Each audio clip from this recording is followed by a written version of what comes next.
Let's see, Ken, why don't we kick the meeting off? It is 9:05. I'll call the meeting to order. And Ken, can we do a roll call? We have Derek Sullivan, Dan Butler, Ken Buckland, clerk. We have the quorum. Okay, thank you.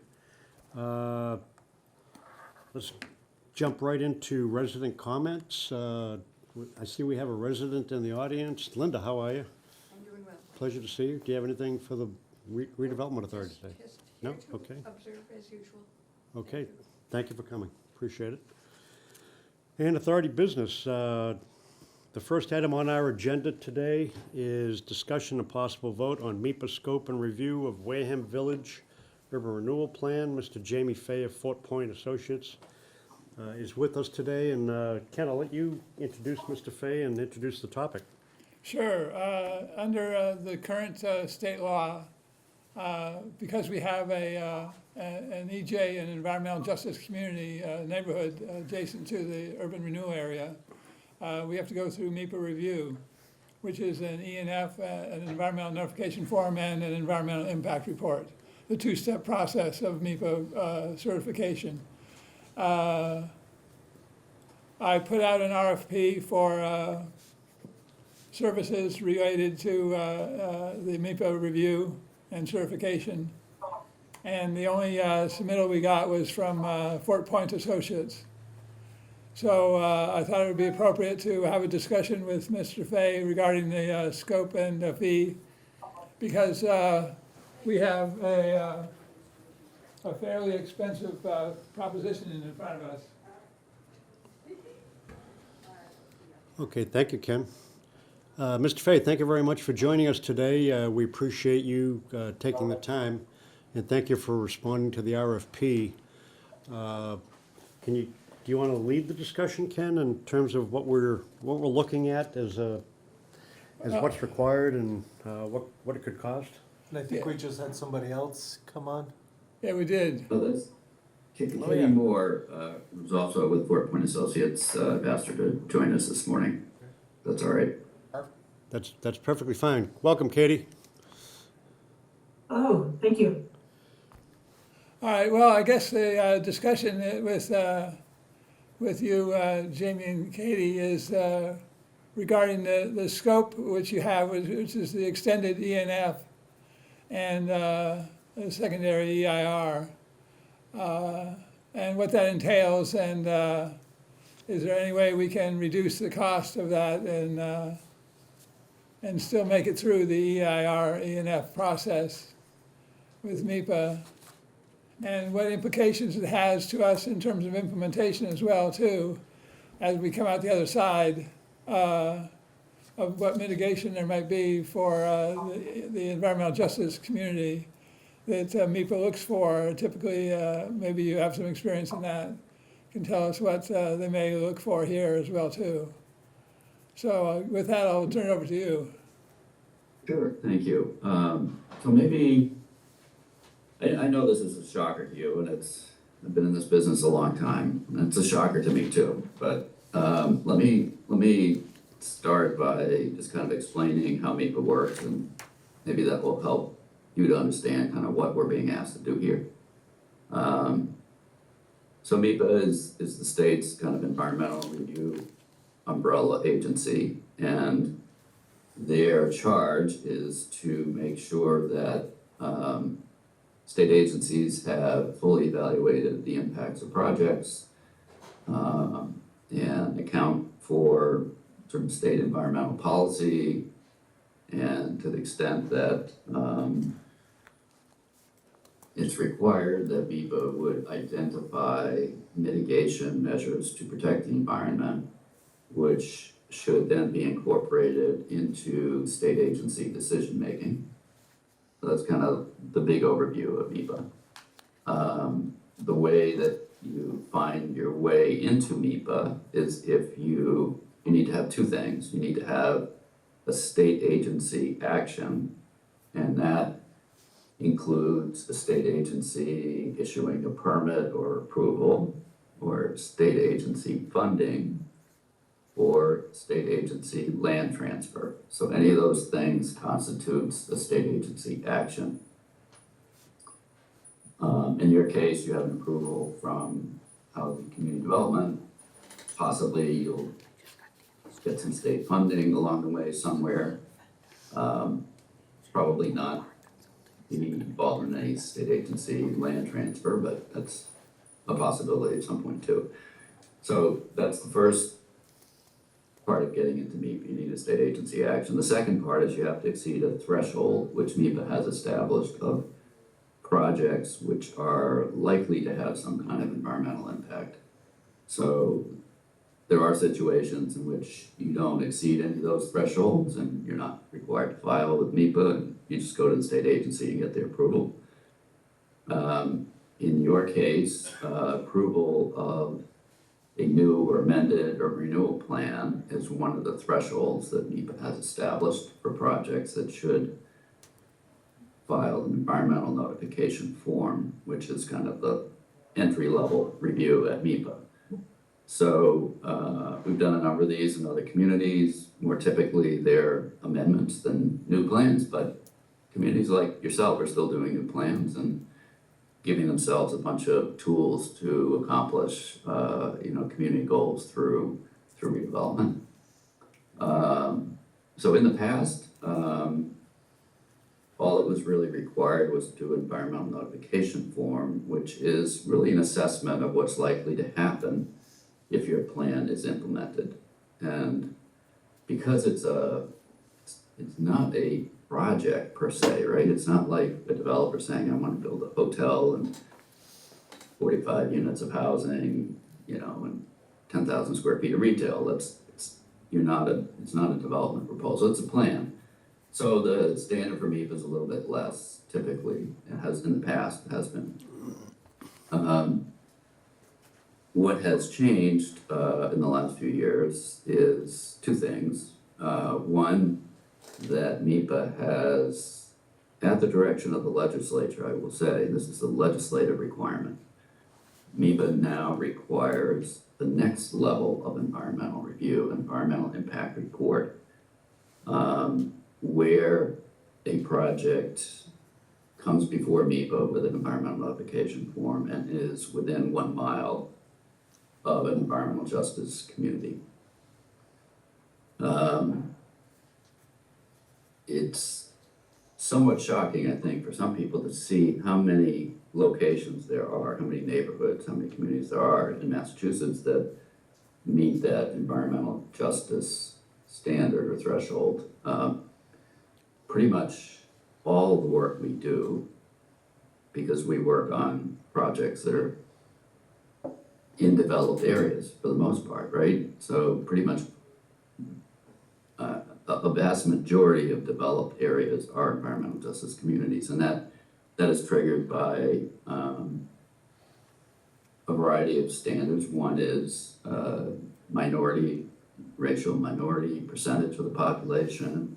One is English language as being not your original language, I guess is the best way to put it.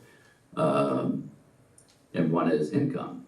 And there are many, many locations in this incredibly wealthy state that we live in which there are populous census tracts with folks who are well below the median income.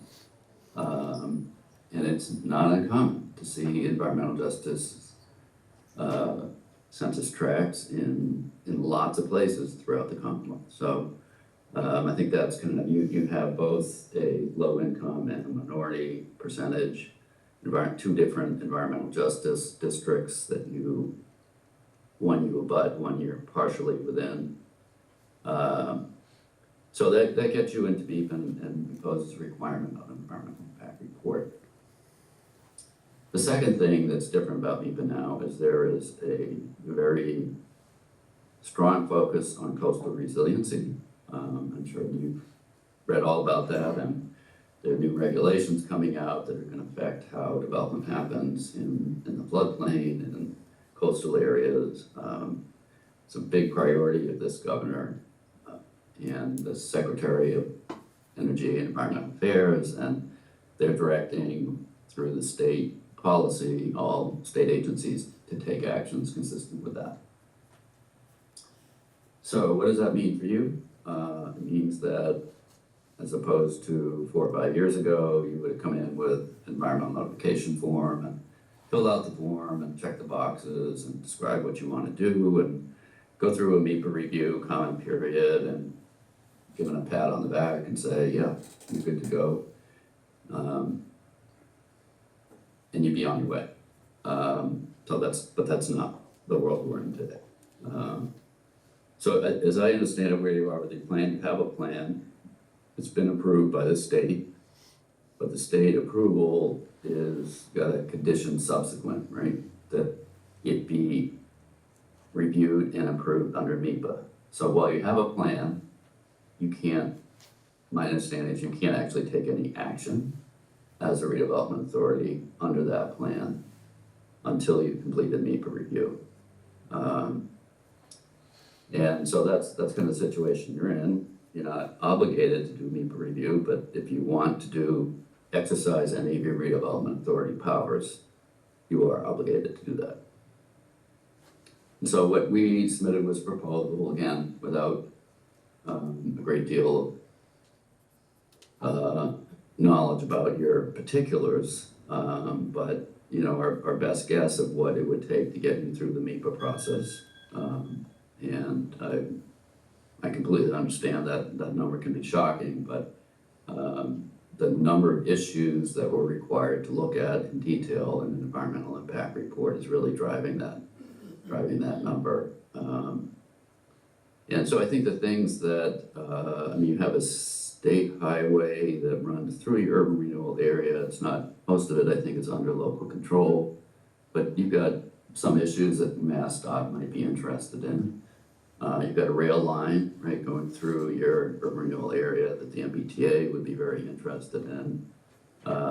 You're in a coastal area, right, in a flood zone, which will certainly generate some interest in the Massachusetts Coastal Zone Management Program and Mass DEP. So I think there are going to be issues that the state is going to be interested in. There's also sort of a lot of focus on energy efficient buildings, and the Department of Energy Resources is going to be looking to see what they can do to, improve energy efficiency of buildings in this area as it goes forward. So I think there'll be quite a few issues that state agencies will be interested in and generate some comment on. So I guess that's kind of the overview of what's likely to happen. The other aspect of this review is the requirement, as pursuant to the state's environmental justice policy, that you take some affirmative measures to outreach to the environmental justice community. And that's a little challenging. It's different than kind of the normal public review process in which you might hold a community meeting, go to a town hall and you make a presentation and you talk about your plan, take questions from people and feedback, and kind of the normal community process. What the state is looking for in this case is that, based on historical kind of precedent, the people who come to those meetings are not necessarily the people who are living in these environmental justice areas, and by circumstance and happenstance, those folks typically are not as involved in the process as others in the community might be, whether that's because they're living in rental housing, they're lower income, or struggle with the English language, whatever the issues might be. So there's a requirement to make some affirmative outreach to those communities, and there's a lot of different ways you can do that, but trying to identify organizations that work with members of that community, typically either social service type agencies or environmental organizations or religious organizations, whatever it is that might be a conduit to those populations, and trying to work with them to at least make sure people are aware of what your project is and how it might affect them. And we're required to assess the impacts of your project on issues related to environmental justice, including things like disproportionate health impacts on these populations, employment, housing, kind of a more broad-based review than would be typical. But it's mostly a process requirement that you need to make some affirmative efforts to outreach to those communities and engage them.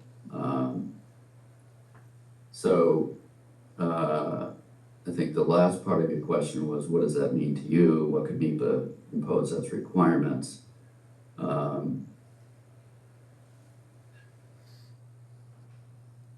I don't know the answer to that.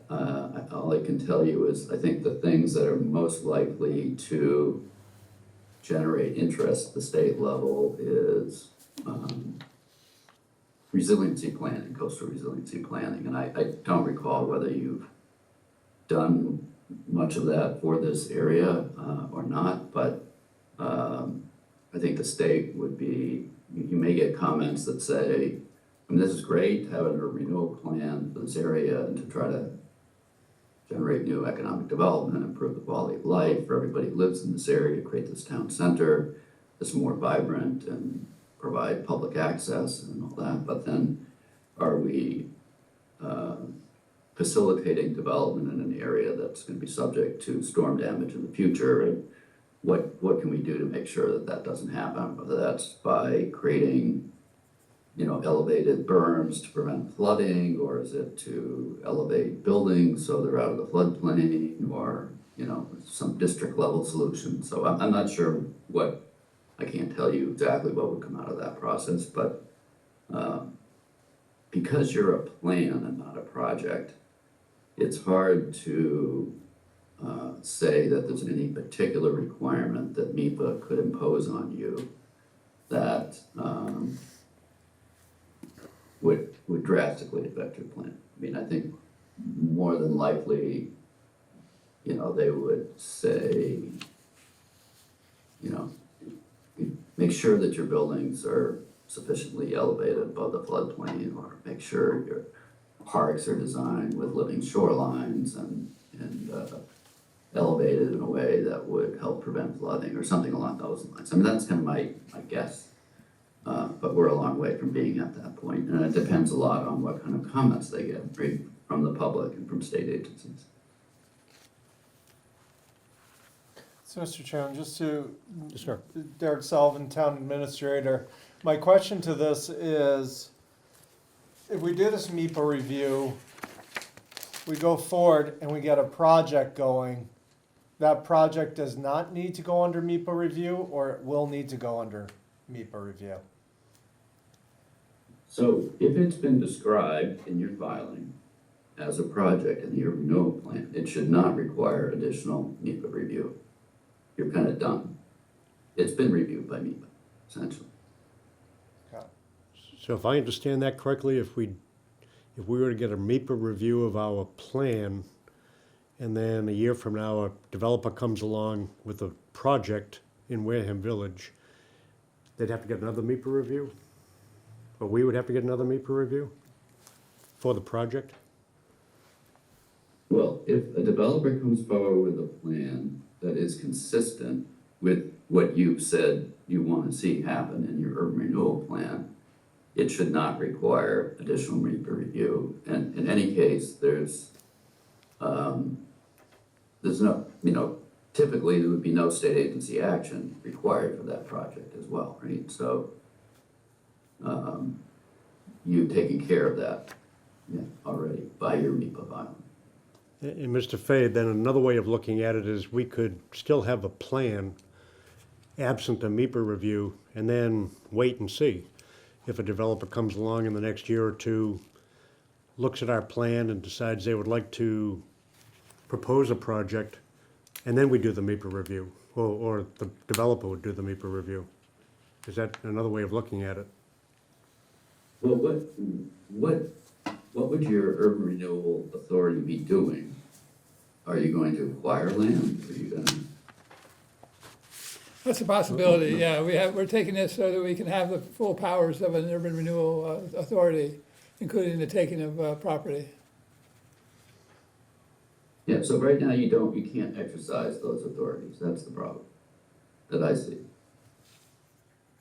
You can't take land and then put an RFP out for a developer, right? Because your renewal plan is not in effect yet, because you haven't complied with NEPA. Right. Mr. Sullivan, any other questions for Mr. Fay? No, I think, what was the cost of the plan? Of the NEPA review, Yeah. It was 65,000 for the extended E&F. And then the rollover EIR was another 18,525. So it was 503 hours total. and the way we work is, we basically give you that as a not to exceed number. But we invoice you only for the time and effort that we actually expend on it. So if we're able to do that more cost effectively, or the things the town can do to help reduce our costs and time and effort, that all helps. That's what I was going to ask. That's what I was going to ask, as to whether or not we could participate in that scope and provide you with the information that supports E&F.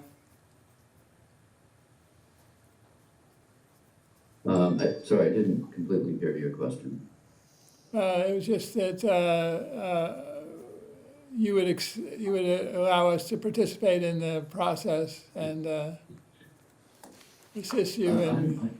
I'm very happy to work with you, and to the extent that you can,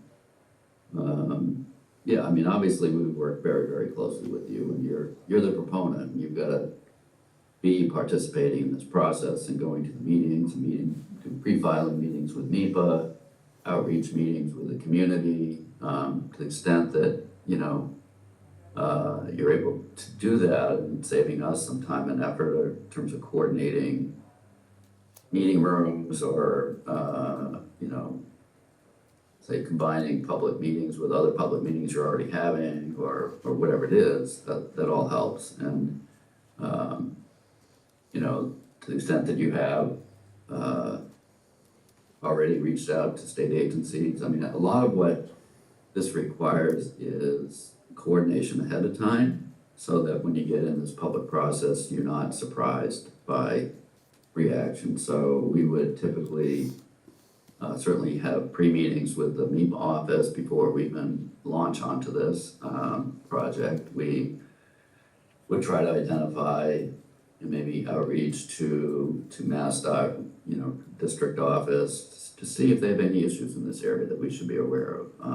MBTA likewise, and CZM and DEP, and just, set up a pre-filing meeting with them, get their input and ideas so that we can address the issues that they're interested in our filing, so their comments can be more supportive of what we're proposing to do and not asking for more information. Sounds good. Mr. Sullivan, anything else? No, not at this moment. Mr. Fay, I just had one question. I was speaking with a city planner yesterday who told me that Mass Inc. has sent a letter to the state requesting that these new MEPA requirements be suspended. They're overly onerous, they're causing problems. I didn't know if you were aware of that, and if you are, do you think there's a chance that these MEPA requirements might be suspended, which might allow us to press ahead nonetheless with our urban renewal plan under the old rules? And should we take a wait and see approach? Is that the kind of advice that you think you might give to a redevelopment authority like ours? Well, I'm aware of the controversy. I was at the meeting earlier this morning and we talked about it. There is concern about the effectiveness of this more extensive review of projects in environmental justice communities, and how many projects are caught up in that, that the outcomes really aren't changing by the additional cost and time that's being expended. So what's the benefit? Now, there are situations in which clearly it is having a benefit, and probably in the areas that most people would think of when you say environmental justice, urbanized, low-income areas that have traditionally been where you find heavy industry polluting, oil tank farms and power plants and things like that. I mean, I think this process is having a very positive impact on projects in those areas, but I don't think most people typically would identify Wareham as sort of an, if you just ask the person on the street, do you know that you live in an environmental justice community? They probably would say, no, I had no idea. But to answer your question, is it likely to be overturned anytime soon? I think the answer is no. And the reason is that it's a legislative requirement. It's not something that the administration chose to impose. They were directed by the legislature to require environmental impact reports in environmental justice areas. So the governor, even if the governor wanted to change it, she doesn't have the ability to do that. Somebody has to go back to the legislature and get a bill passed. So if Mass Inc. is starting that process, I think that's great, but I wouldn't bank on that happening anytime soon. Thank you. Thank you very much. Ken, anything else that we want to discuss with Mr. Fay and Fort Point and with Ms. Moore before we move on? I don't think so, except those new floodplain regulations. Where are they coming from? Where are they coming from? Mass DEP has issued proposed regulations just before Christmas.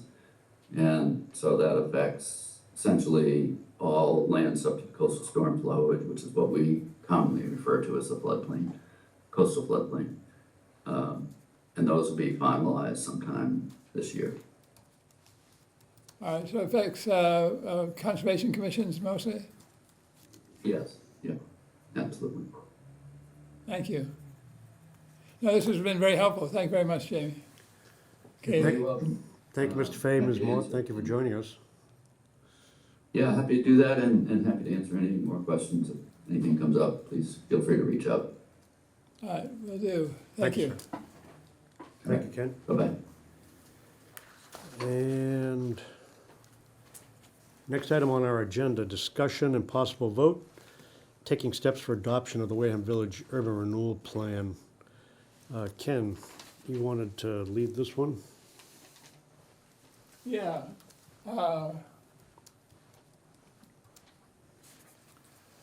There are a number of steps that we have to take for adoption of the urban renewal plan, and as Jamie mentioned, it might make sense to get these done before we go to MIPA review, because why go to MIPA review and pay that money if we don't get it approved in accordance with other standards?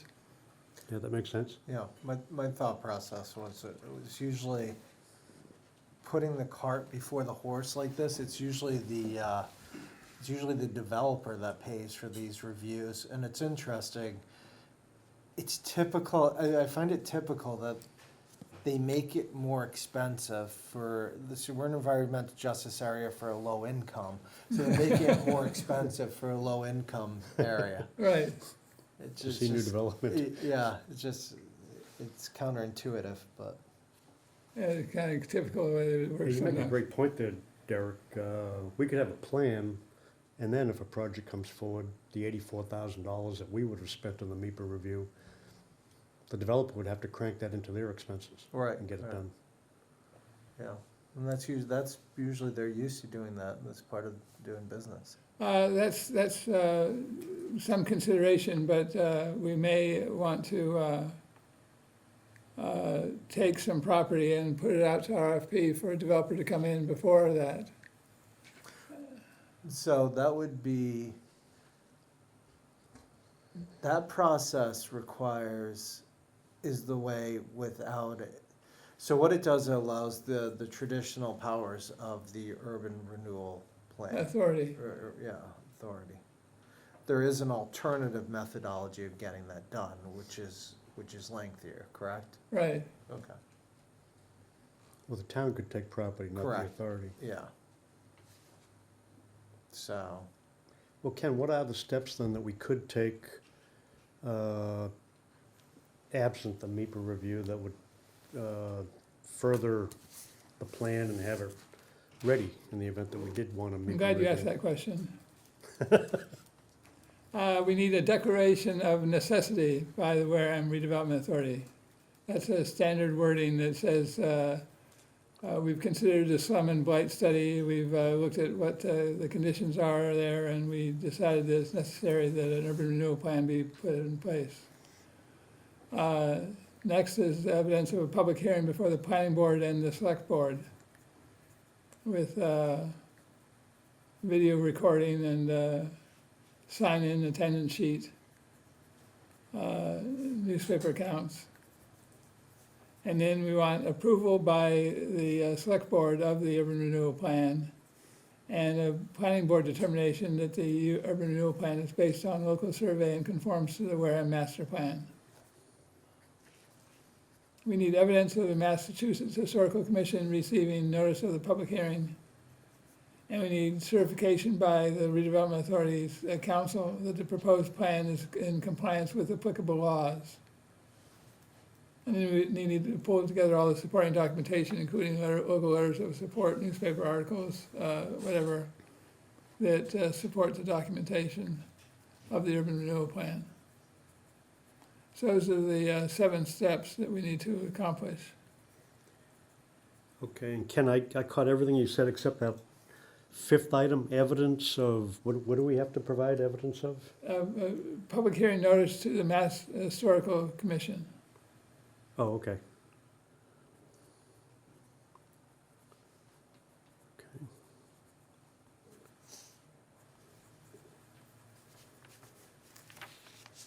And it sounds then like that very first one, declaration of necessity by the WRA, we could take action on that right away, and that wouldn't cost a dime. Do you have standard language that we would want to entertain? Yes, I do.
You need that? I can read it, yeah. Bump it up a little bit.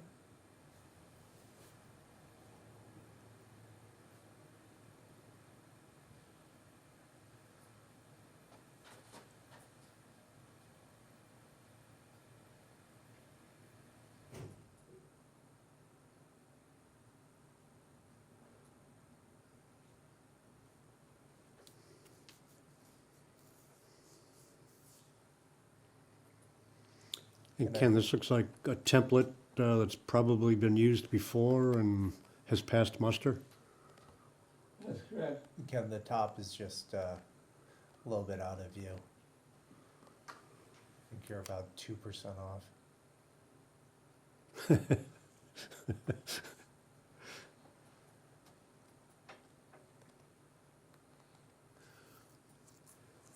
Oh, I was a little bit further down. It was 2%, look at that. It's 170% now. That's my big one for the day. Oh, done. So Ken, our process then would be to have the WRA review this motion, vote on the motion, and then reflect it in our minutes, and that would satisfy item number 1 on your list. That's right. Is that right? Okay. Is there any reason we can't do that today? I was thinking with without the other members here, but we've all been on this path, so I think there's no reason to hold it up. So if you want, I'll make a motion and I can read this out, or I can do it as presented on the screen. As presented on the screen is probably fine. Yeah, would you read it out? Yeah, Just sure. because we're being recorded, so I'd like people who might be watching this to Are hear you it. There you testing go. to see if I Yeah. can? Are you testing to see if I can read? I move pursuant to Massachusetts General Laws, Chapter 121B, the members of the Wareham Redevelopment Authority unanimously voted and determined that the area within the Wareham Village Urban Renewal Area boundary constitutes a decadent area. Said boundary, Wareham Village Urban Renewal Area boundary, being particularly shown in Figure 112.022A, boundaries of the project area and included in the draft Wareham Village Redevelopment Plan, August 2023. The definition of a decadent area, Massachusetts General Law, Chapter 121B, Section 1, is provided on page 27 of the draft plan. This definition is as follows: decadent area, an area which is detrimental to safety, health, morals, welfare, or sound growth of a community because of the existence of buildings which are out of repair, physically deteriorated, unfit for human habitation, or obsolete, or in need of major maintenance or repair, or because much of the real estate in recent years has been sold or taken for non-payment of taxes or upon foreclosure of mortgages, or because buildings have been torn down and not replaced, and under existing conditions, it is improbable that the buildings will be replaced, or because of a substantial change in business or economic conditions, or because of inadequate light, air, or open space, or because of the excessive land coverage, or because diversity of ownership, irregular lot sizes, or obsolete street patterns make it improbable that the area will be redeveloped by the ordinary operations of private enterprise or by reason of any combination of the foregoing conditions. I second that. Okay, I think I need oxygen. thank you. And any further discussion on this motion? Hearing none, I'll take a vote. All in favor of the motion presented by Mr. Sullivan to pass this declaration of necessity by the WRA for an urban renewal plan for Wareham Village as read, say aye. Aye. Opposed, say nay.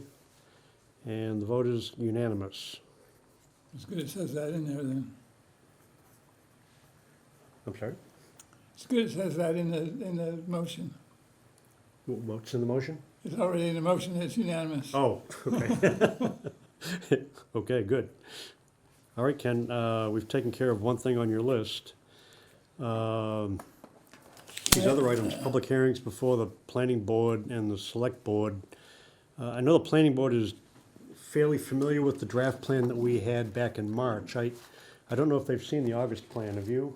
I know it's been revised significantly since then and updated and expanded on. Do you know if they've seen I don't that? know which edition they've seen of it. No, I'm not sure.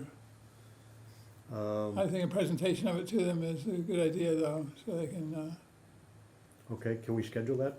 We can schedule it as a public hearing as well, too, or do you want to have an initial meeting with the planning board first before a public hearing? Oh, I don't know. What do you think? I think with this planning board, it might make sense to have an initial meeting with them first. Okay, Yeah, I know it sounds like an extra step, but the first goal is to get them familiar, and potentially understanding and hear their feedback. Then I think having it as a public hearing after we've got some of their input as well would be beneficial, okay, so. I agree, okay. Ken, can you schedule that? Just, can you get us on the agenda to speak to the planning board about the, Yes, I'll talk to the chairman about that then. okay? See if I can get an item on for the redevelopment authority to meet with the planning board and discuss the urban renewal plan for downtown. Yeah, because Okay. I don't know if we'll do it as a full meeting, but at least 2 representatives would be beneficial. Yeah, Yeah, So- I'd like to be there. I think you and I could be there, And yeah, you need to be there.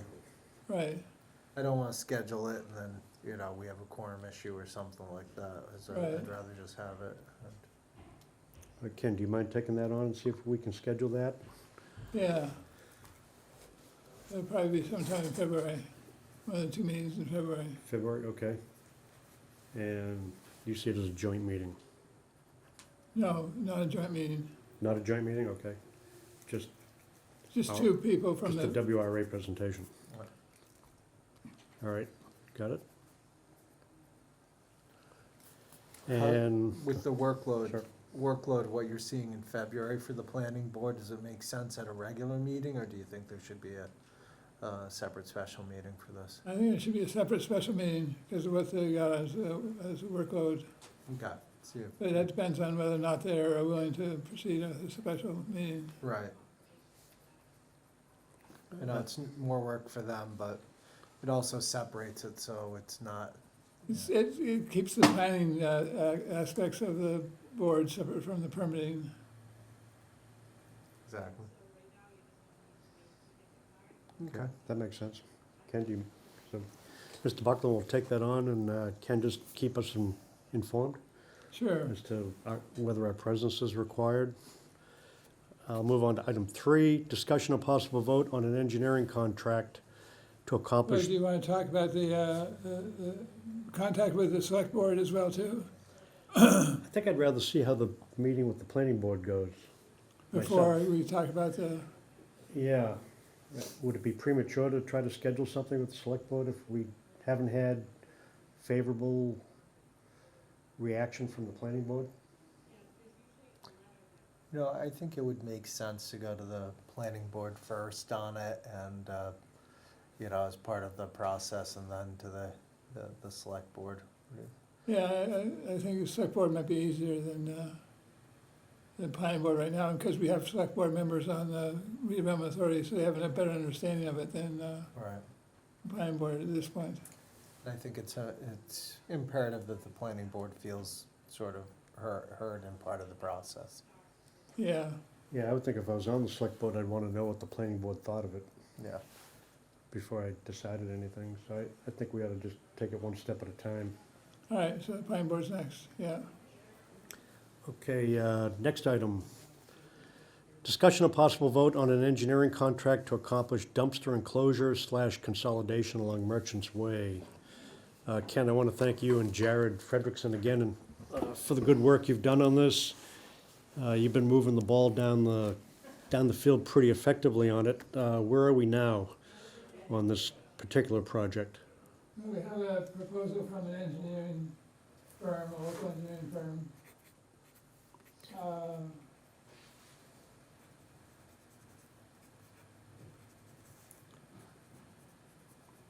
I think we can say if we do this, it'll help with floating Floating dumpsters? dumpsters and flying dumpsters from wind. So, It should help. They won't float far anyways. I got one for designing 5 enclosures, 5 locations, located adjacent or on the Merchants Way property. they'd be, subject to, FEMA compliance, so they wouldn't wash away, wouldn't float away. And The- they'd have green, walls around them as well too. So, yeah, they've got the field conditions, so, you know what, the one thing I think we're missing this, Ken, it might be in there, I'm just, in my quick scan. It's the outreach to the businesses and Oh, getting. yeah, this is just the engineering. Right, so do we wanna, cause I'm okay with this, but I think this is 1B. 1A is to reach out to the businesses, get their input, potential locations, what they feel are big requirements, and doesn't mean that we can or have to meet all those requirements. Would be good to give something to the engineer for locations potentially. Yeah, and it's also how they wanna operate their dumpsters too, they have recycling in there as well too. Right. In which case we want a cardboard or something, Is it, dumpster as well as garbage. yeah, the dumpsters being, sometimes they have dumpsters that are removed, sometimes pulling them in. Is there any, grease storage, things like that? Right. The waste streams that they have are gonna be different, because some of them are restaurants and some of them are office space. Mhm. And it would be worth maybe getting one of the businesses, the solid waste businesses in to tell us what are issues with them, yada, yada, yada. Yeah, I agree. So what's the thought process on this, Ken? I think what we do is we get the engineer to give us a couple of ideas about what the structures might look like, and then we go to the users and get an understanding from them what they need and how it fits in with the structures that the engineer has. Okay. Okay, so do it in iterative way. Right. And then he can modify them and we can talk to the dumpster, the waste pickup companies that they may have a contract with, that they'll be picking them up. Yeah, I'd like to see as part of this too, if we could get a single day for waste removal. Oh, that'd be nice, yeah. Yeah. How's it done now? Is it 2 or 3 There's a days? couple different companies down there. I think it might just be 2 now, because with Harvey having a couple of them, Harvey bought out NASA, ABC. Carvosa's still solo, I think, an independent operation. Yeah, Is getting it taken care of 1 day a week actually contrary to what we're trying to achieve, which is to keep the smell down, and wouldn't you want the dumpsters emptied more frequently? No, what I'm saying is I don't want John's Deli emptied Monday. Oh, I see. Sue's- Okay. Sue's Salad's empty Tuesday. Do them all on Yeah, the same day? Yeah, exactly. Gotcha, okay. Yeah, But maybe 2 or 3 or 4 times a week, whatever is necessary, okay. but. yeah, and the other thing about this is the ones on private property too. We have to decide how we handle those, and what we may have to do is have a show me kind of build some on the Merchant's Way where they're needed on the town property, and then suggest that the private ones follow suit. We might be able to incentivize them to follow suit, might make it cheaper for them, That's right, we could save them some money. pay for some of the work, yeah. So And Ken, this, these enclosures, I think, they weren't cheap, right? 25,000, 30,000 each, yeah. Okay. So the goal would be get that going, this thing, design it, potentially seek grants to do this. Yeah, Because I'm also thinking as part of this, the way we need to look at it is the monies that we have come from rent and then basically interest off of the bulk of the money, right? Right. Interest or investments, which usually yields about, call it 100K, a little bit over a year. So that should be our annual, that's essentially the annual operating Spending, budget. yeah, right, You know, unless you're investing in something that's going to either return monthly or some, and I mean by acquiring property that you'll get rent out of or Right. something like that. I just wanna make sure that we're not draining this down to nothing for between, you know, studies and little. yeah, we maintain some cash flow, Right, because it would be more effective that way, certainly. right, so I think realistically, you're looking at between 100 and 120K a year. Cause you've got the rent out of for recovery. You can consider the bulk funds as sort of your emergency in case there's any repairs or anything, but that's triple net lease, so they should be handling that. Right, And then you will get interest on what you have in the account. And that's Right. really, that's your spending money, yeah, outside of grants, yada, yada, yada. yeah. Okay. So so in other words, we could have some money for assisting in this. The other option we have is to create a bid, district, business improvement district, and set it up as a special accounting for waste handling in the district. Yeah, the bid district requires, it creates extra fees on the property owners, right? Right, It requires what? It creates extra fees on the property Oh, okay. owners, so. kind of hard to do in this Yeah, case. You're right, exactly, in a sort of depressed zone, adding fees, it sounds very, very governmental. So, Probably not popular. yeah, Well, bids have been in difficult areas elsewhere as well too, and they've worked. So Ken, this is your draft, well, no, this is not a draft. This is, This is a proposal. that's the proposal that came in, okay. What's your recommendation to the authority? To approve this scope of work. So we'll have the engineering that goes all the way through construction of the enclosures. And then we can work on the rest of the outreach and coordination with the owners and the businesses that use these.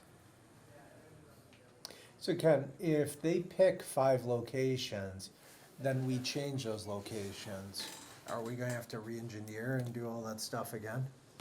We won't pick the actual locations until we've coordinated with the businesses. Okay, I think that's the only way, that's the only way that works, is the locations have to be, they can give us a prototype that we can take to the businesses and say, this is what we're considering. And have that as the basis for the discussion. so, just to, and I apologize for repeating myself, in the chicken and the egg scenario, what we're saying is, your recommendation is to vote on this, then you essentially pocket it while you reach out to all the businesses and stuff? Right. So is there any I know this has been a hot topic, but is there any reason to move forward on this, or just give a wait to even the next meeting, get a couple more members on or something? Well, if you wanna wait, that's fine, because we can still reach out to the businesses and Yeah. inform them that this is coming then, and maybe get some other input into the proposal as well too. Yeah, I don't, you know, outside that, engineering costs drive me crazy, nothing against them, it's the nature of the beast. Now, outside of that, I don't see any issue with putting something like this together. Yeah, How good is this offer good for, this proposal? I don't know. I guess until Bill says it's not good anymore. Yeah, that's right. Bill is pretty cooperative about this. He's pretty good about it. We're scheduled to meet again in 2 weeks, so if we do what Derek is recommending, Ken, could you send this out? This is the first chance I think Derek and I have had a chance to actually review it in any detail. And I don't think Judith has seen it, and I, No, Don't it know hasn't if been Ron's sent seen out it. yet, yeah. would you mind sending it out then? And I'll put it on the agenda for the next meeting to vote on per Derek's suggestion. And Okay. then you said in the meantime, we could start business outreach. I presume somebody in your office does that sort of thing? Yeah, me. Okay. You don't have much going on, do you? Some days he feels like Sybil. Okay. All right, why don't we do that then? Mr. Buckland will get this out to all members of the Redevelopment Authority, and it will be on the agenda then for a possible vote at our next meeting in 2 weeks. And All right. thank you for getting that, Ken, and putting it together. I appreciate it. Yeah, Yeah, thank you very much. yeah. Next item, discussion and possible vote on draft WRA letter inviting focus group participation on the Wareham Village Coastal Path Planning. I have not drafted that yet to give to Mr. Buckland to get his opinion. Actually, I have it somewhat drafted, but I plan on meeting with Ms. Whiteside tomorrow. And one of the things I was hoping to do was show her what I've drafted and get some helpful suggestions on how to craft that. And I'd like to put that on the agenda for the next meeting as well. Next item, discussion and possible vote on Discover Wareham website credit card transfer. Mr. Buckland? Yeah, I found out that it's 300 for a year, but they still want a credit card on the transfer. So they need a credit card. They won't do a PO or anything like that. Not that I could find on the website, no. Can you just get the information over to me, and we'll reach out and try and take care of it. All right, sounds good. Yeah, I don't know what the vote would be on unless we all vote to put on Dan's credit card or something. Yeah, I should credit I it think we now. should wait for the whole redevelopment authority before we do that. And Ken, as I understand it, if it's $300 a year, I think we did commit at our last redevelopment authority meeting that we feel that's a righteous redevelopment authority expense that we'd be willing to bear. So, Mr. Sullivan, is that what your thinking is? The town would pay for it and you'd just Yeah. transfer the money from WRA accounts? Yeah, well, that's we don't really have a town credit card for these Oh. types of things, so that's what I'm just trying to figure out. That's where I think we'll reach out, see if we can do a PO or something. We can even do it directly from the WRA Yeah, funds, Okay, and just do it a lot cleaner. okay. So, if worse comes to worse, obviously I don't expect Ken upon retirement to put it on his All right. personal card. I'll figure it out. And we'll make good on it, Ken. Last item on authority business, update on WRA budget status and commitments. Mr. Buckland. Yeah.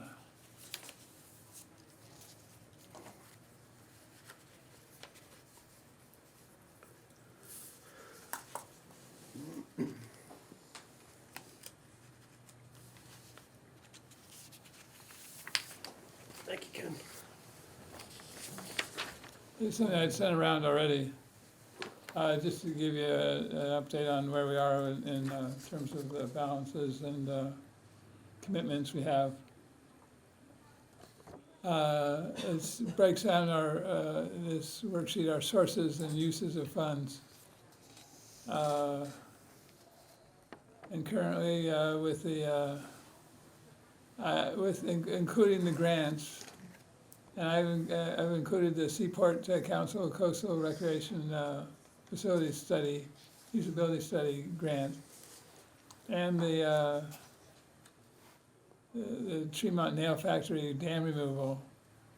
And there may be a question as to whether or not that's redevelopment authority, but since we voted on putting up the money for the Park Mill Dam removal for $67,000 to create the town balance for the match for the dam removal grant. Again, just looking at this real quick, what would be good is in the actual column, is that what we've obligated, if you will? Yeah, So that's true, so we should probably reduce our balance by that? You know what I'm talking about? So that we're not really saying you've got realistically, the 870 is closer to 770. If we've got all these other obligations that we're gonna pay out. oh, I see what you mean. You have the different consultants, Halverson, Fuss and O'Neill. Are we paying for Fuss and O'Neill, the 67,000? Yeah, we are, we voted for that. And that 67,000 is coming out of the 183,000. Or is that separate? No, that's coming out of the So the dam, 870,000 okay. plus the 72,000. So our 67,000 that we've kicked in for the Fuss and O'Neill study is on top of the 183,000 that we received in grants to study the dam removal, is that Yeah, correct? it's 250,000 for the study of Okay. to come up with a conceptual plan for the removal of the dam. I got it. So that's our match, is 67,000. And the Merchants Way cleanup, $2,500, is that That was a guess, three times a season, 4 times a season, once a season. once a season? Okay. Does that seem reasonable to you, Derek, $2,500? For the, Cleaning up Merchants Way every spring? I think I think it'll cost you a lot more. It was 3,000 for the day, not including flaggers and all that stuff, especially now they have the fence there. They're going to be, because your people can't just jump out of the way, they're not allowing really us to do it. We've had to have some issues, so. Oh, you need a new flagman or whatever. Yeah, so So it's a- I would think you're closer at 5,000 to 10,000 on it. So just put in 10 instead. Yeah, so, it's, And do you think once a season is enough? It seems like beginning of the season helps a lot, but then it doesn't take long for a lot of that to grow back. yeah, Conservation Commission gets tense when we go in for cleanup though.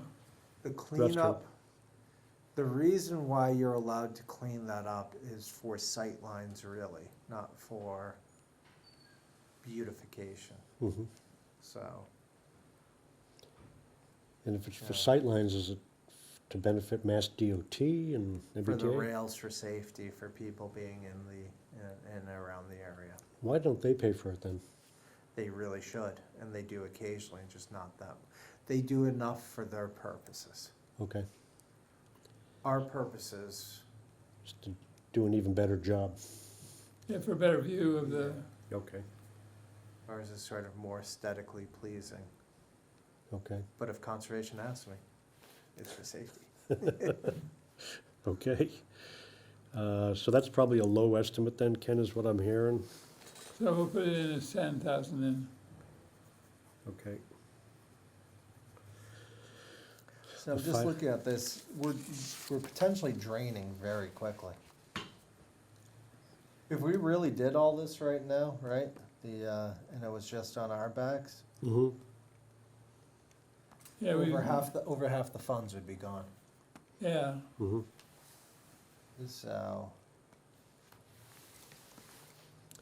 And the Onset Bluffs cleanup, that's already been contracted for? no, it hasn't. Oh, it hasn't, okay. I've got separately through the town right now, we're looking at some sidewalk projects in the area, including along West Boulevard, which would be some of the bluffs and things like that for an engineering. I gotta double check which way that's going. So- Yeah, for the camp of the bluffs, what we need is a survey of the existing conditions Right. for conservation, to allow us to make changes. Yeah, I know an onset resident thought that we could just go in after those sort of changes that were done to the wetlands bylaw, thought that we could just go in there and rip everything out. You know, the sad part is that used to be all grass and well-maintained grass along the bluffs, which was, and it was holding well together. But it goes back to, God, let's call it 20 years ago, when municipal maintenance was trimming trees along there, and residents were coming out and saying, "Hey, could you trim a little extra?" And they were trying to do when they had full crews trying to do a nice job. You know, some trees came down, and what happened was the Onset Protective League sued and went to the EPA, and then the town had to pay fines, replant a lot of things, and then were not allowed to do the same level of maintenance, which is now, you see all the results of that, and it's a shame. Right. But that was the residents of this town doing that. Unintended consequences. No, I think it was intended by them, nobody else knew.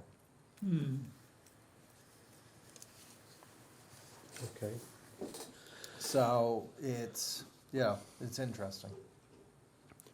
And Ken, looking at the, again, the proposed uses and required commitments, the fiber optic plan, refresh my memory on that. And I gotta recall that we, We didn't vote that one. okay.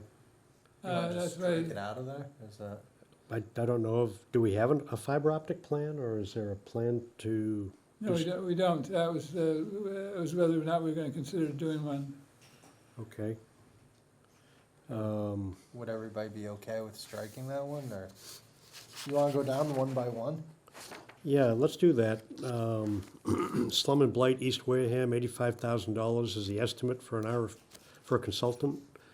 And that, we would do that if we were going to do an urban renewal plan for East Wareham. And I think, Ken, at a couple of meetings, we've kind of spit up on that idea as maybe a potential waste of money. It sounds like, from what I've heard, there is redevelopment occurring naturally along that corridor. I don't know that we want to, is it premature to think that we would need to use $85,000 for an urban renewal plan we may not actually ask for? I kind of agree. It was interesting to hear from Dave Barry from Town Tavern. When he was talking about it, he mentioned the investment of the Route 6 renovations as one of the things that he saw that money was being put into the area, so. Yeah, that makes a big difference in the infrastructure improvements, making it attractive for private investment. Yeah, as this finally cleans up, I think, I think this is should be more of a study of changing the zoning in the area Okay. to attract the kind of development we want to see in East Wareham corridor. do you think it'd be changing zoning and design standards? Because I think we'd like to get rid of big box sort of buildings, or Yeah, at least that exactly, look. exactly.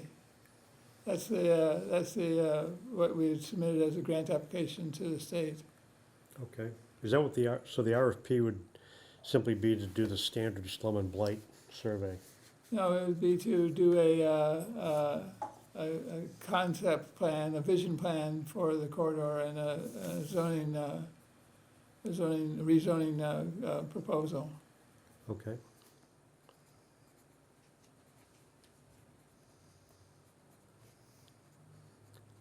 All right, when would you want to put this back on the agenda then for the WRA to contemplate? I know you'd like to get it launched as soon as possible. Well, since we didn't get the grant, it's a good time to consider it for using our own money. Was that the number two? That's you? Number one, the slum and blight. And you never got any feedback from the state then on why that grant was refused? I did get Oh, some you did? feedback on it, yeah. What'd they say? They said that, it was interesting, they said that our leadership in the proposal was excellent, and that the redevelopment authority was in charge of it, and they liked that a lot. But we only got ranked about halfway to the 167 points that they had available.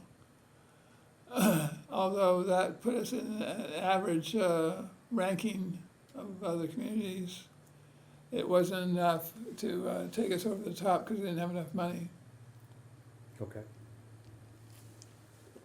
But one thing they said was that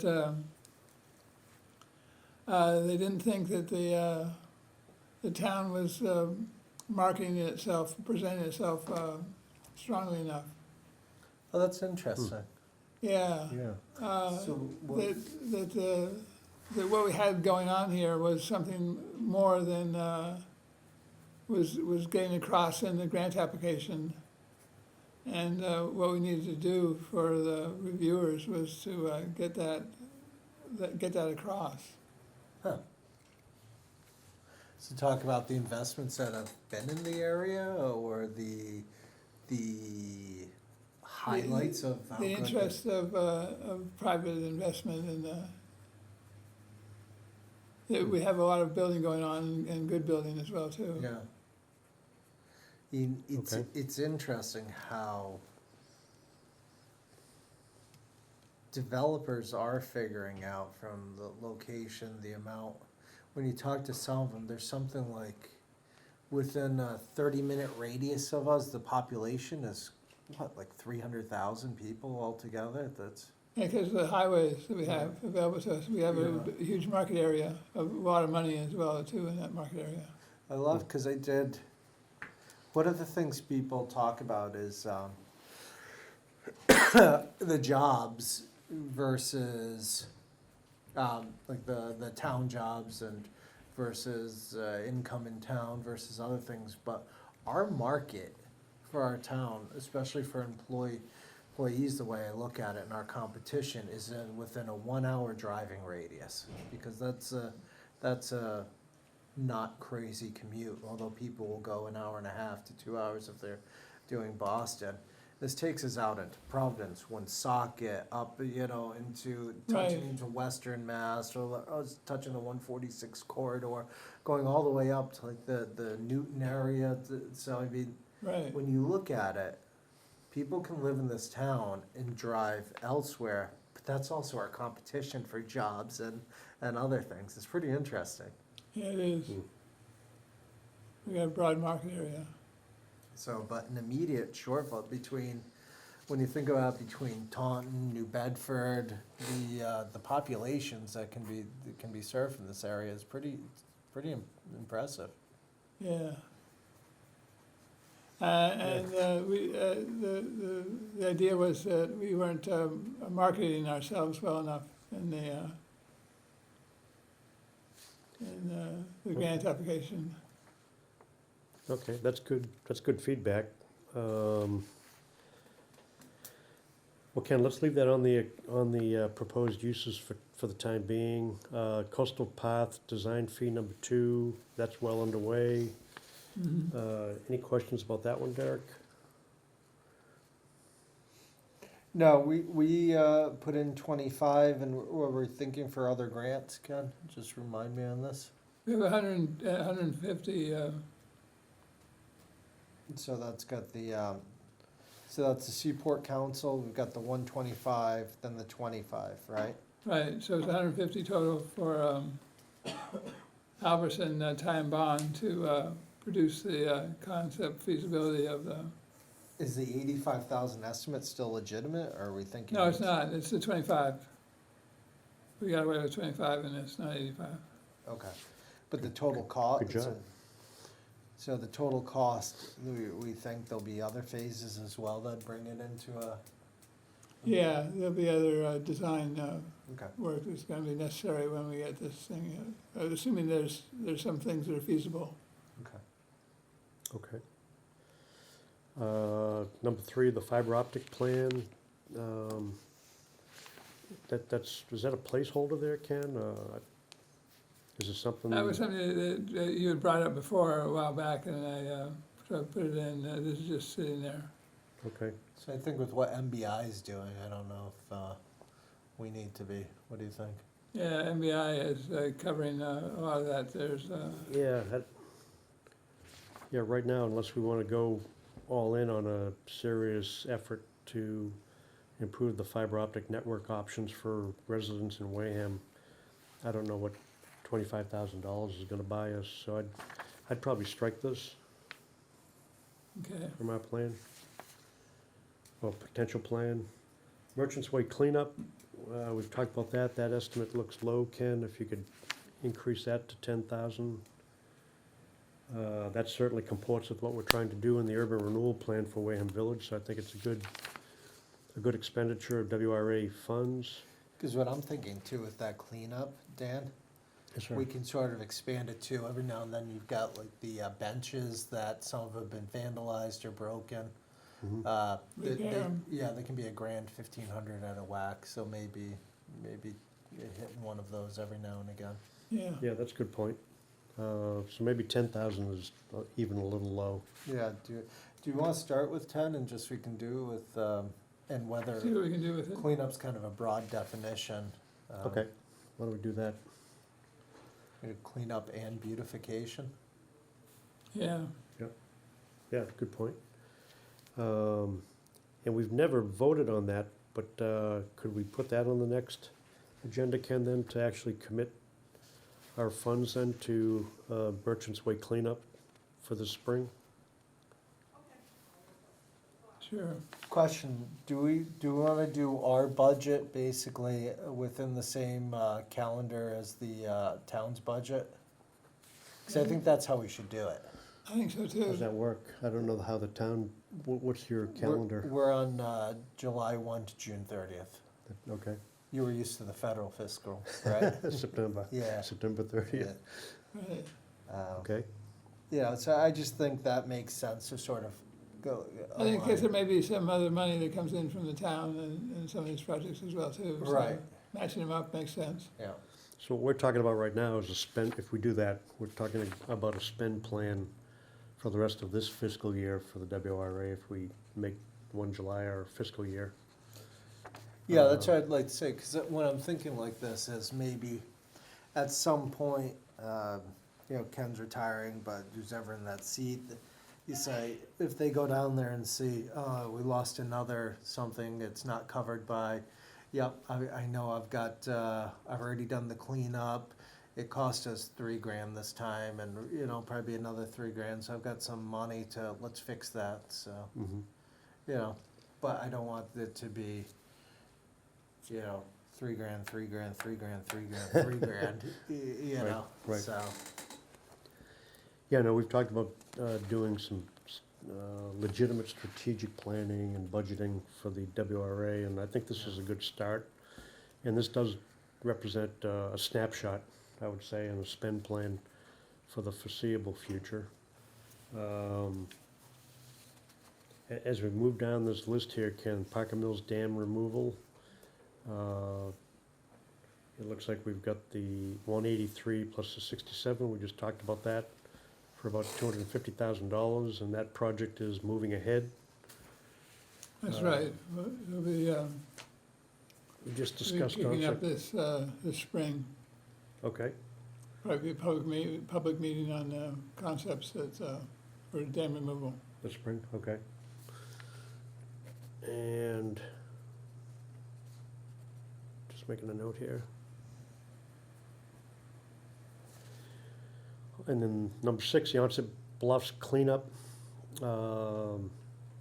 We just talked about that. Does that seem appropriate to leave that in there, do you think, Derek? As a WRA expense? I don't know if it is a WRA expense. I don't know where else the money's gonna come from to do it, but That might be if you, from the proceeds from the parking program or something like that. But that Yeah, gets brought out at town meeting, so we can see if the town meeting has an appetite for that, if it's something they want for onset. We should probably get a true quote on it before, though, Ken. right, And I can talk to Weston Sampson that's doing some other work in the area. yeah, it'd be a good one. Yeah, and we've got, we know that the area by Buzzards Bay Coalition's been taken care of, if you will. Mhm. So it's sort of the rest of the bluffs and the zones. And what's the goal of this? Beautification, Looks like it's an ongoing, it would be Yeah. an ongoing maintenance requirement. But it's not within the context of a redevelopment authority plan per se. Is no, that it's right? just that the onset village is one of the strategies of the strategic areas of the redevelopment authority. Okay. So what would you like to do, Derek? Leave that on here as a placeholder for us to Yeah, talk about? I think maybe leave it on and see if, you know, because there's going to be the plan, then there's going to be the costs of the beautification. I mean, that's what I'm more concerned about. So I'd like to see what the plan leads to cost-wise. Yeah, Is it, how do you, it's gonna be a lot of handwork and, are we every season fencing off a section and bringing in goats? I'm not joking, that's an environmentally friendly way to get it with the, that's right, so. for the program. I mean, what's been allowed to grow there is all scrub. None of it's in particularly good for, as good as holding the ground as some of the other plantings could be. Yeah, but it is holding the ground, and you gotta be careful about removing it, so you don't Yeah. lose the Yeah, ground. yeah. So, and we've got some old stumps in there that are holding now, but as they They'll rot out, deteriorate, yeah.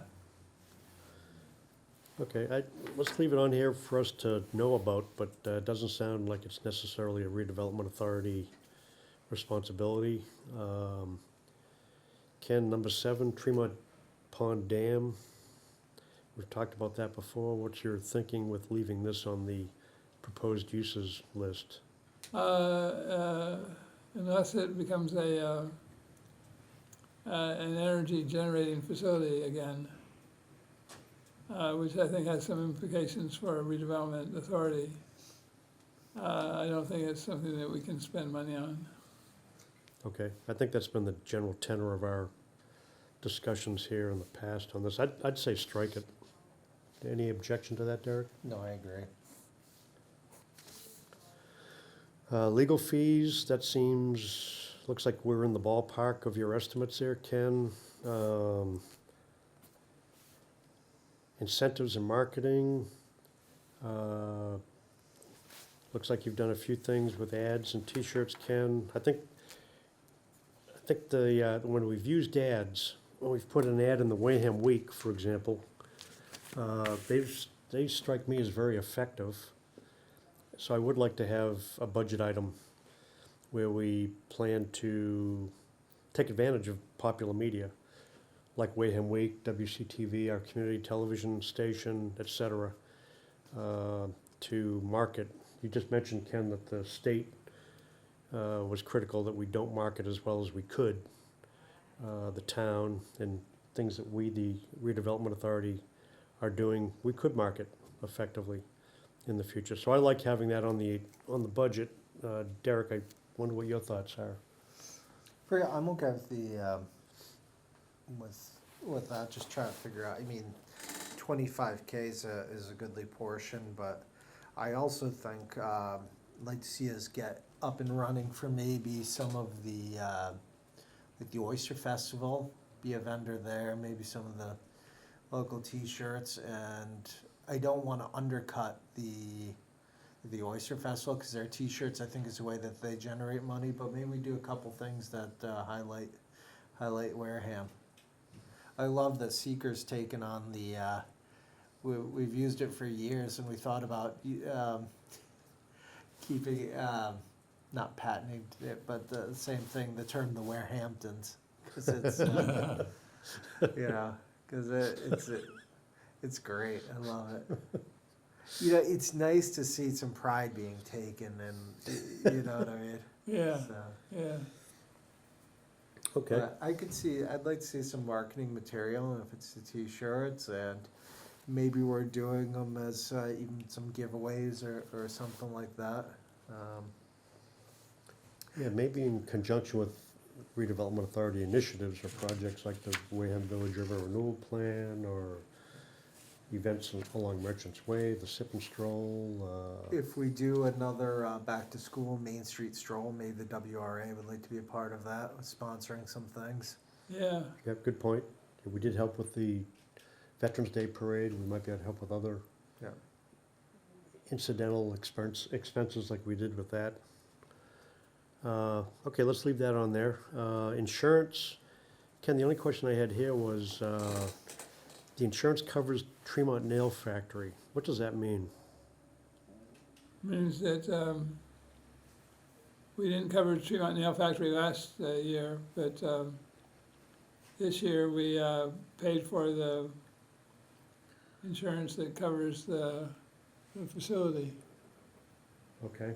The Is that to ensure that it doesn't burn down, or if it burns down, we can rebuild it, or nobody gets hurt while they're running around Tremont Nail Factory, or what does that insurance actually do for us? And it's not a redevelopment authority property. So why are we paying for it at all? Or why would we? I don't recall that we agreed to do that.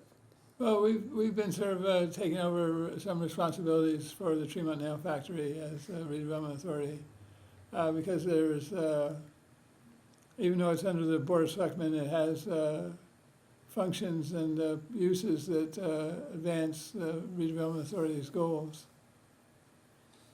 which is downtown revitalization and economic development.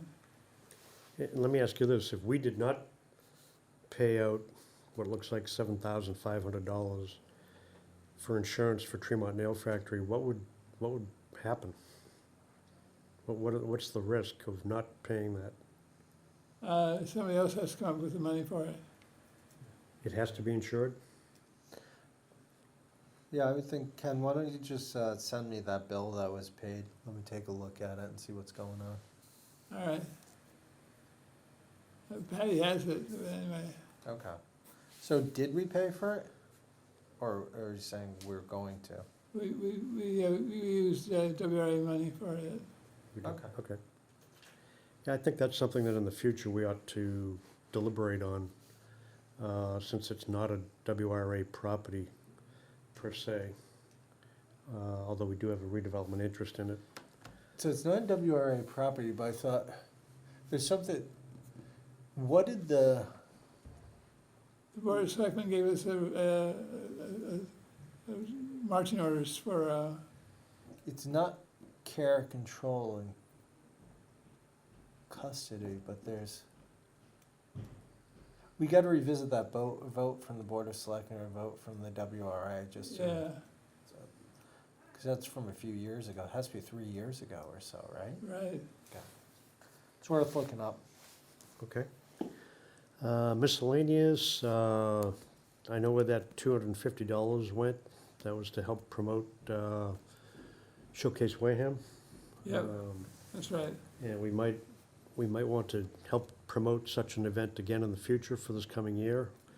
It seemed popular with certain segments of the population and with the town leadership. One thing I don't see on here, Ken, is the internship. Yeah, We've given you authority to spend, I think, up to around $25,000. Is that right? I think so. Then why don't we add that in there? And again, if we can keep the effort going to try to recruit a good intern for your office, I think we've already seen evidence that can be very helpful Yeah. to the WRA, and I'd like to see if we can replicate the success we've had. And I think that's a good use of our money. Just going back to miscellaneous, number 11, Ken, do you want to reduce that to 5K? All right, I don't see that as a $25,000 line item, because I would think Or would just be, Yeah, that's true, that would too. be things that are outside of the budget? And then, Yeah, That's a good point. Okay, Ken, thank you. I know one of the things we asked you at the last meeting was that you provide us with a good list of alternatives on which we might prioritize spending WRA funds. We had the good discussion earlier today with Mr. Fay regarding what it would cost to continue with the MEPA review of the urban renewal plan for Wareham Village. That would be a big chunk of money, $84,000 or more. And I think for the time being, we're not taking action on that, but as we discussed, we'll bring that back up on on the agenda for our next meeting. And that could potentially be another big bite out of our spend plan for the rest of this year. Any other comments on the budget status and commitments before we move on? no, I think on number one, that makes sense. Even though I'm a bureaucrat, I don't like bureaucracy, so my fear is that we would pay for that MEPA review, and they'd say, yeah, but your project's it's kind of sort of, so you need to go back to MEPA on it, you know what I mean? Big place. Yeah, so, well, it's got some of those elements, but there's something a little different. You said 65 feet, this one's 63. Yeah, good point. Really, really good point there, Derek. Okay, let's go on to report from the Director of Planning. Ken? the former dry cleaner, soon to be restaurant with a liquor license. It was before the DEP at this point. Getting its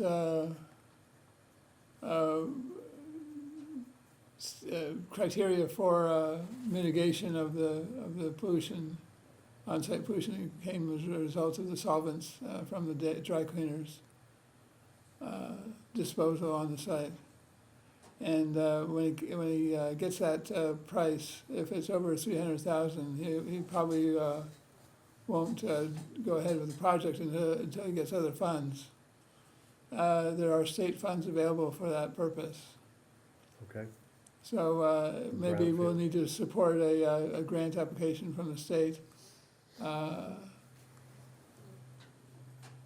But Mass Development and DEP both have programs apparently for some of the environmental mitigation that leads to economic development. Okay. So very hopeful that it looks like the project can go ahead in the near future. Okay, great. Thank you.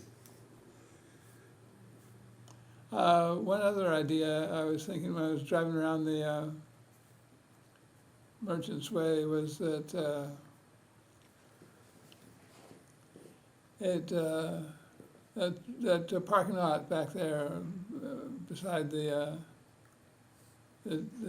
train station would be a nice place to put up an outdoor ice skating rink. Really? Yeah, one of the temporary ones.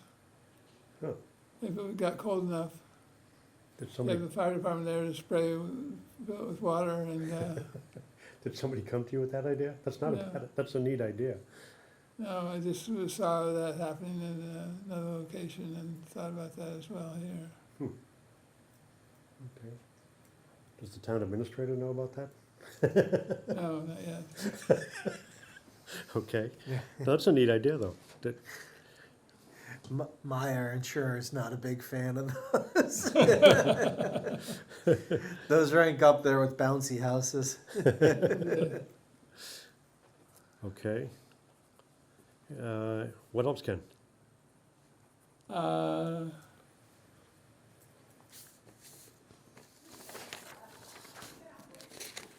think that's.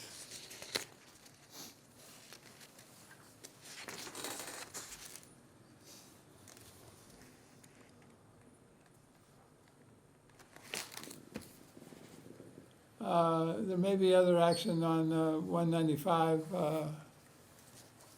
Main Street. being taken by private parties. Refresh my memory, which one is 195? The back of the building is falling down. Okay. Like you say, some other action, there's interest in developing it? Or at least getting it to be less of a hazard. Okay. I've also noticed on Main Street more empty storefronts. Yeah, I've seen that too. In fact, one of the realtors that came in with some fanfare is already gone. I don't know the background on that, but yeah, I'm seeing the same thing, which is concerning. No, is there, you can't elaborate right now on the 195 Main Street possibilities, or is it just not a good time to elaborate on it, or should we elaborate at a future meeting? Elaborate at a future meeting. Okay. And anything else?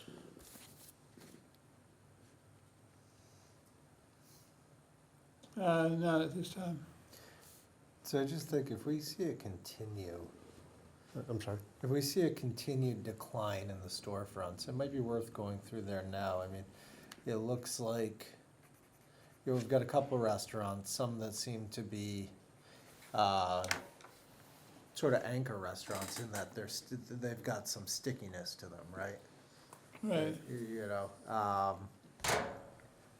we have some of the legal and insurance, right? Sort of some of the white collar. We're missing retail, maybe some other restaurants. So it's, what is traditionally the makeup of what makes a sort of a vibrant downtown? I can't I know it when I see it, Ken. It's Right with you.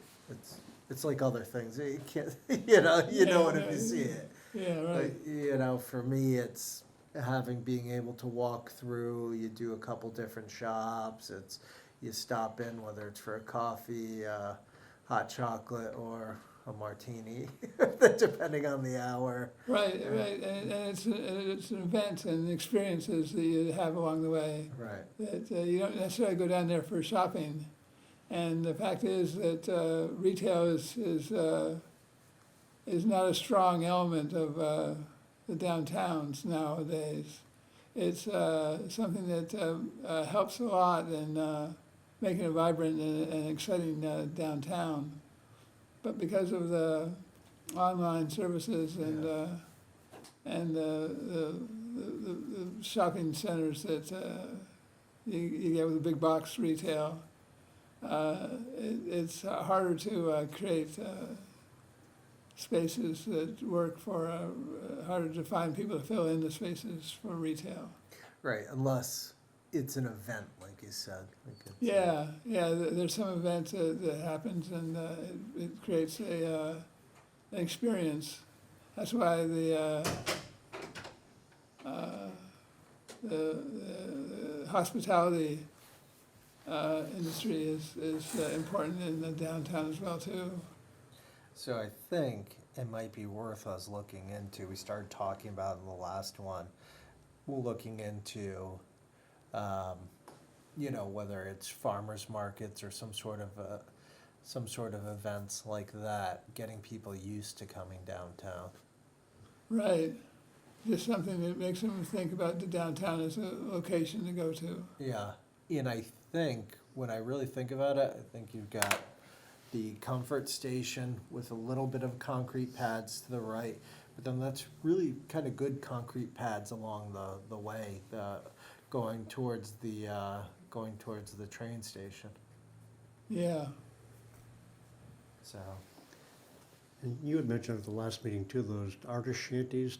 I don't know if I stepped out and missed that discussion just now, but no, we've been talking about those and more specifically in Onset, but this is the back, you know, when I think about Merchant's Way, or just try to figure out something to get people sort of sticking to the area and looking at it. I know that a select board member Whiteside's concern was she wanted the dumpsters done before you started bringing people back there, but if you're highlighting the waterfront section with the tents, if you will, for lack of a better term, along there in the backs of the building, it's not that you don't see that, but your memory is what you were focusing on, which is those tents, those businesses, and I think it might be nice, and especially on a hot day, nice breeze rolls through there usually. Mhm.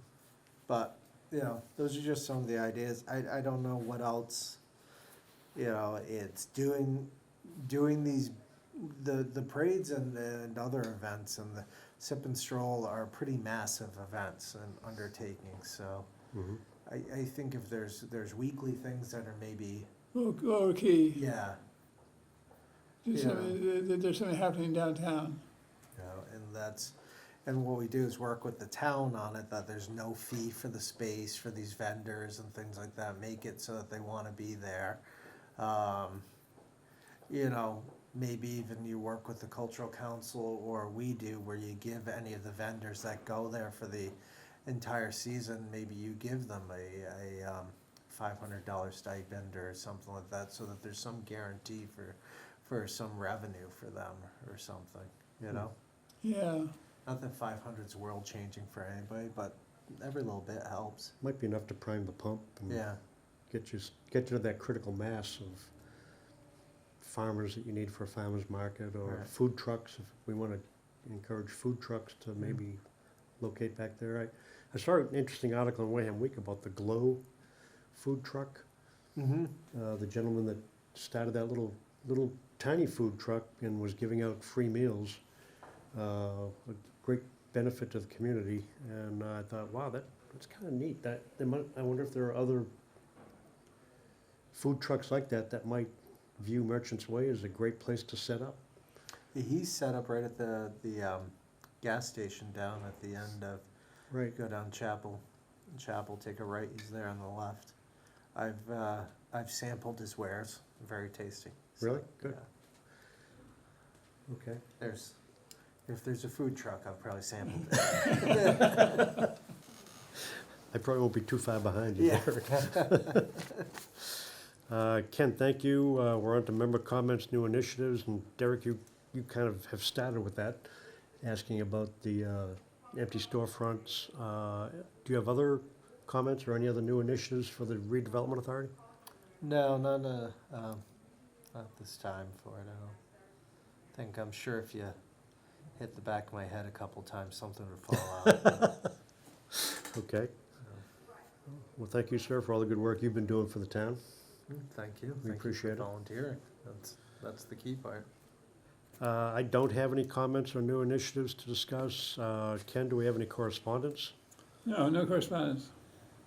Okay, NTR, and then we need to approve our prior meeting minutes. Hopefully, they capture well what we covered in our last meeting, and I'd like to thank WCTV for providing coverage of our meetings, because if ever I had a question about what's in the minutes, I'd just go back to WCTV to look at the meeting and see what we actually said. So, Noah, thank you. Thank you for being here today and helping us provide this information and provide access to our authority business to the citizens of Wareham. Yeah, it gives you the time where I can say, I never said, oh, wait, I did, okay? We can throw the red flag, Yeah. let's go to the replay. I'm assuming everybody had a chance to look at the minutes. Are there any discussion, any amendments we need to make, any additions? Hearing none, Yeah. do I hear, Move the minutes as presented. I hear a motion from Ken Buckland to move the minutes as presented. Do I Second. hear a second? Mr. Sullivan, thank you. All in favor, say aye. Aye. Aye. And the minutes are approved unanimously. Anything else before we adjourn? I think that's all the news fit to print. Okay, thank you, everybody. Appreciate it. The meeting is adjourned at 10:50.